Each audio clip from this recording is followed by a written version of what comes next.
Vamos dar continuidade então à leitura comentada do livro Fala Preto Velho, de Vanderlei Oliveira, que foi escolhido porque, sob a voz de um preto velho, a gente não precisa ser tão focado em falar de vertente, em nuances tão específicas da vida de terreiro, e conseguimos ajudar os outros com a espiritualidade diária. É um livro muito bom, recomendo para vocês.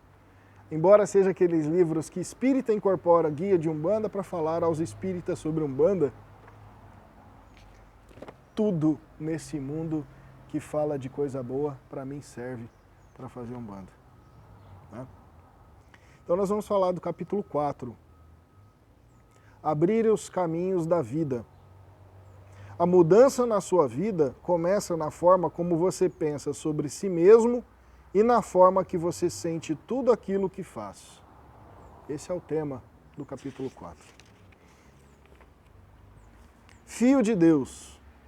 Todo o caminho da vida, para ser aberto, solicita mente e sentimentos abertos. O que mais entrava os caminhos de nossa vida não são os outros, mas sim as nossas próprias imperfeições. O que mais impede de chegar aos nossos destinos não é a inveja alheia, mas nossa preguiça de construir e desenvolver os valores nobres que todos nós temos. O que mais segura nossos passos na direção do sucesso não é a competência alheia, mas as algemas de desvalor que colocamos nos braços da nossa capacidade pessoal. Para mim, para minha filha de Santo Rafaela, que tanto falava de competência ontem. O que traz mais obstáculos aos caminhos da existência é o descuido com que muitos de nós nos conduzimos perante as responsabilidades a que somos chamados. É dentro e não fora de nós que se encontram as pedras que edificam barreiras e limitações em nossos caminhos, nos anfios queridos. Ter a mente e os sentimentos abertos significa repensar o que temos feito perante a vida, de forma que a nossa vida possa ser aquilo que queremos dela. Quem fica muito preocupado com a macumba do outro pode fazer para lhe prejudicar mal, sabe? Ou não quer admitir que o maior macumbeiro de nossas vidas somos nós mesmos. Portas trancadas e caminhos fechados são as vibrações de inveja, de desânimo, de medo e revolta que cultivamos no corpo emocional e que impedem a passagem de boas energias, do bem e do amor. Vida trancada é a couraça vibratória que criamos diariamente com as posturas enfermiças. Quando não queremos ver o que precisa ser reciclado em nós, as vibrações de fechamento formam uma espessa camada de energia tóxica, a qual passamos a carregar, amarrando os caminhos e desaproximando o bem e a luz de nossas estradas. Abra seu coração, fio, peça ajuda. Abra sua mente, pense diferente. Abra sua vida, mude de conduta. Ilumine a sua mente, ore ao Pai Criador. A maior insanidade humana, já dizia Einstein, é querer resultados diferentes fazendo as coisas todos os dias do mesmo jeito. Não pode a árvore dar maus frutos, não pode a árvore boa dar maus frutos, nem a árvore má dar frutos bons. Mateus 7, 18. Acredite em vós, Missê. Acredite na força superior que Deus depositou em seu íntimo. Não existe ninguém desprovido de valor. Acredite e seja feliz. Deus te guardará todos os caminhos e nunca sentirá abandono e desproteção enquanto mantiver sua crença firme na luz e no bem. Pai João de Angola. Caiu como uma luva para mim e para uma galera aí que a gente conversou recentemente, né? Eu sou adepto de uma crença, eu estudo psicanálise da alma Sou aluno do professor Sandro Lambert. Aliás, eu estudo tanta coisa que às vezes eu até me perco. Mas estudo, que me faz bem demais. E eu compartilho com vocês a visão da psicanálise da alma, que diz o seguinte: a realidade, a realidade, não é a realidade relativa, a realidade. E ela é muito lógica pensar nisso, né? A realidade, ela é de Deus, manifestada no nosso sistema de crença pelos orixás, mas criada em essência, né, oriunda de Deus. Até aí tudo bem? Isso nós acreditamos na Umbanda, né? Então o orixá, ele é um reflexo, um hálito, né? A parte essencial de Deus, mas nós acreditamos numa única força, no incriado, no grande Criador que tudo cria. Essa é o que a gente acredita. Os orixás para nós são caminhos para ir até ele. E nesse sentido, a realidade é dele. Tudo que existe, como existe, do jeito que existe, para onde existe, é de Deus. E tem uma frase do professor que ele diz assim: então, se tudo é de Deus, por que a gente sofre? Se tudo é de Deus, por que a gente tem tanta limitação? Principalmente se a gente observa que nós somos feitos de matéria divina. Olha, eu não estou falando que você é feito à imagem e semelhança de Deus, que é um pensamento cristão.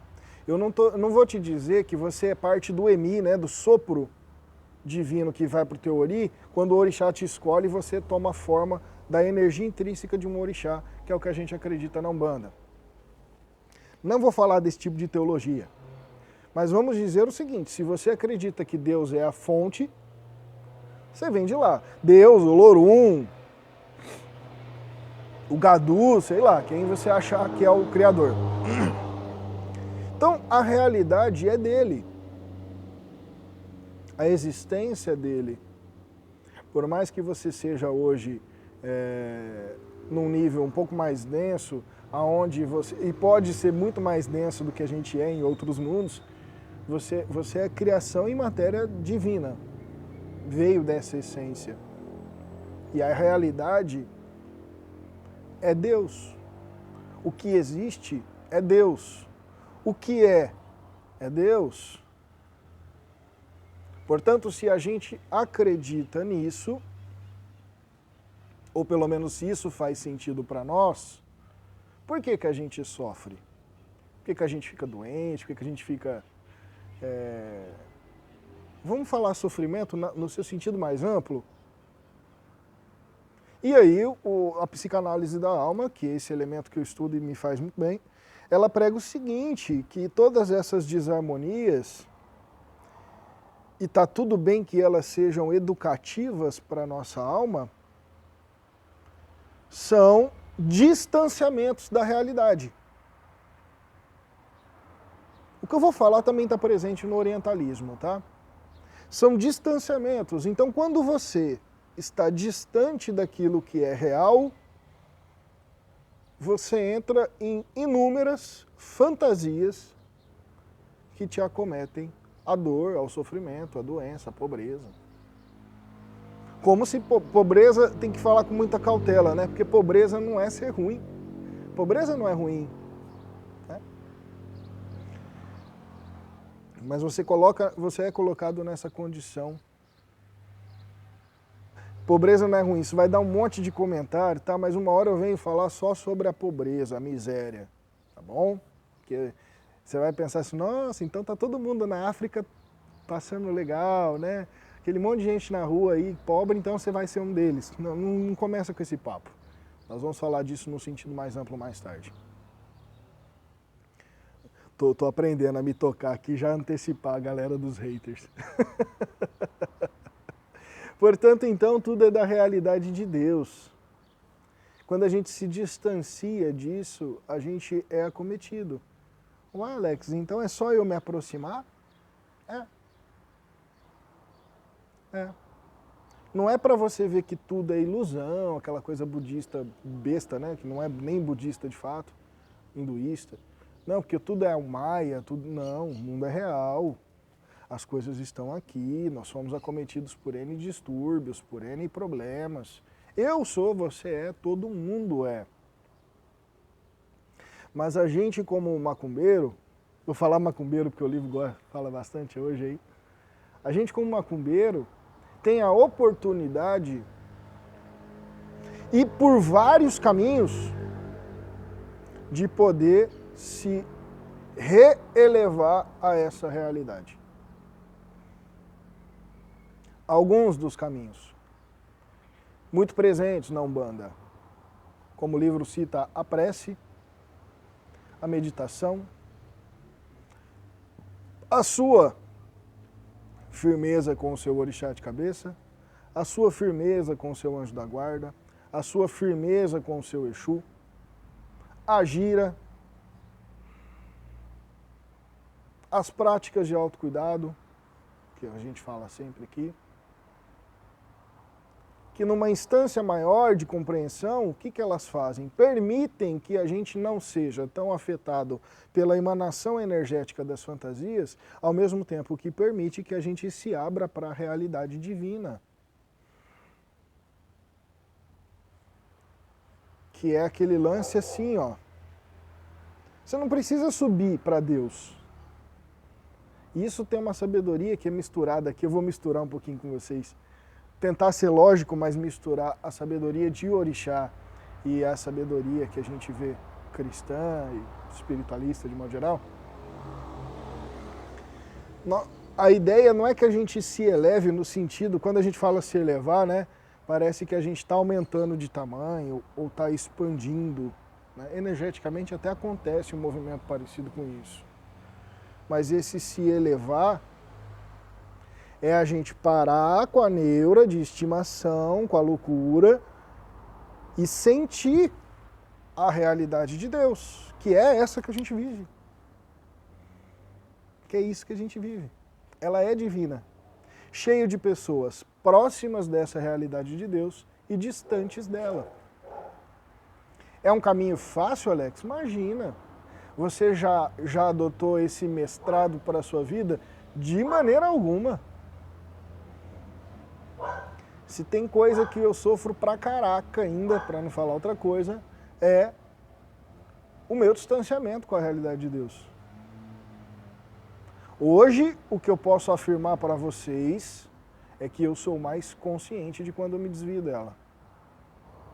Quase que instantaneamente consciente. Quando me desvio, quando querem me desviar, quando o tempo e o espaço me acomete essas forças que desviam a gente consegue não ser tão reativo, né? E eu sou uma pessoa reativa por natureza e fui muito pior nesse sentido. Hoje eu sou menos, não sou nada reativo, sou menos. Né? Os últimos desafios me mostraram, inclusive, que eu estou a alguns bons passos nesse processo. Olha, saiu todo mundo, a live tá chata hoje. O assunto tá chato. Enfim, tô falando para quem quer ouvir. Tô falando para quem faz volume. Então nós precisamos buscar a essência desse processo, dessa aproximação.